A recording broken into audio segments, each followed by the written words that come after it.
Minimize the function f of xy equal to 2x square y square minus 4x plus 4y starting from x0 y0 equal to 0 0 using steepest descent algorithm in 3 iteration.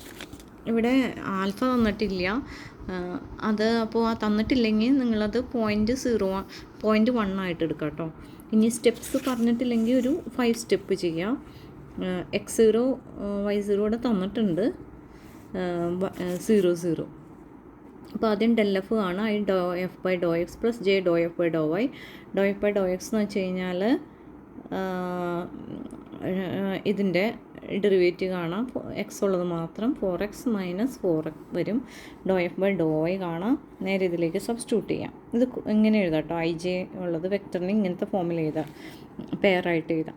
Update rule എഴുതാം, S K plus 1 Y K plus 1 S K Y K minus alpha del F X K Y K ആണ് വരിക. Alpha എന്ന് പറഞ്ഞാൽ തന്നിട്ടില്ല, അതുകൊണ്ട് 0.1 എഴുതാം. തന്നിട്ടുണ്ടെങ്കിൽ എന്താണോ തന്നത് അത് എഴുതാം. നേരെ ഇത് എഴുതി. ഇനി ഇതിൽ എക്സ് കെ വൈ കെ, ഇത് ഡെൽ എഫിൻ്റെ ഇവിടെ 4x മൈനസ് 4 അല്ലേ, അപ്പോൾ 4xk മൈനസ് 4 എഴുതും. വൈ കെ 2yk പ്ലസ് 4 എഴുതാം. അങ്ങനെ എഴുതി. ഇനി 0.1 ഉള്ളിലേക്ക് എടുത്ത് മൾട്ടിപ്ലൈ ചെയ്യുക, രണ്ടിനെയും 0.1 മൾട്ടിപ്ലൈ എഴുതി. ഇനി ഇതിൻ്റെ ഫസ്റ്റ് ടേമും ഇതിൻ്റെ ഫസ്റ്റ് ടേമും നമ്മൾ മൈനസ് ചെയ്യുക. ഉള്ളിലേക്ക് മൈനസ് വരുമ്പോൾ ഇത് പ്ലസ് ആവും. ഇതിൻ്റെ സെക്കൻഡ് ടേമിൽ നിന്ന് ഇതിൻ്റെ സെക്കൻഡ് ടേം മൈനസ് ചെയ്യുക, ഉള്ളിലേക്ക് മൈനസ് വരുമ്പോൾ ഇതാവും.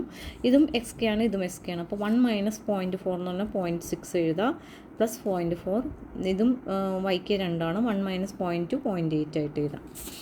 ഇതാണ് അതിൻ്റെ അപ്ഡേറ്റ് റൂളിൻ്റെ സിംപ്ലിഫൈ ചെയ്തത്. അല്ലാതെയും ചെയ്യാം കേട്ടോ, അപ്ഡേറ്റ് റൂൾ അതേപോലെ തന്നെ എഴുതിയിട്ട് ചെയ്യാം.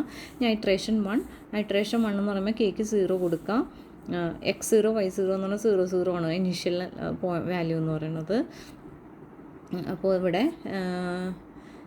X K plus 1 Y K plus 1 എന്ന് പറയുന്നത് x1 y1 വരും.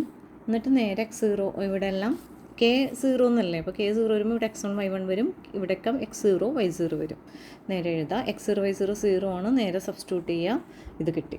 ഇനി ഐട്രേഷൻ 2 എന്ന് പറഞ്ഞാൽ കെ 1 കൊടുക്കലാണ്. അപ്പോൾ ഇവിടെ കെക്ക് 1 കൊടുത്ത x2 y2 x1 y1 വരും. നേരെ ഇത് എഴുതാം. x1 y1 ഓൾറെഡി ഇവിടെ കിട്ടിയിട്ടുണ്ട്, അത് നേരെ സബ്സ്റ്റിറ്റ്യൂട്ട് ചെയ്യാം. അതിന് ശേഷം ഇനി അടുത്തത് ഐട്രേഷൻ 3 കേക്ക് 2 കൊടുക്കാം. കേക്ക് 2 കൊടുക്കുമ്പോൾ ഈ ഫോർമുലയാണ് വരിക. ഈ ഫോർമുലയിൽ x2 y2 ഓൾറെഡി കഴിഞ്ഞ സ്റ്റെപ്പ് കിട്ടിയിട്ടുണ്ട്, അതും സിംപ്ലിഫൈ ചെയ്ത് എഴുതാം. ഇത് പ്രത്യേകിച്ച് ഐട്രേഷൻ 3 വരെ പറയുന്നതുകൊണ്ട് ഇത്രയും ചെയ്താൽ മതി. അതല്ല എങ്കിൽ ഒരു 5 സ്റ്റെപ്പ് വരെയും ചെയ്യണം കേട്ടോ, പ്രത്യേകിച്ച് പറഞ്ഞിട്ടില്ലെങ്കിൽ. മാർക്ക് കൂടുതലുണ്ടെങ്കിൽ 5 സ്റ്റെപ്പ് വരെയും ചെയ്യാം. ഇനി അതെല്ലാം 3 മാർക്കിൻ്റെ ആണെങ്കിൽ ഒരു 3 ഐട്രേഷൻസ് ചെയ്താൽ മതിയാവും.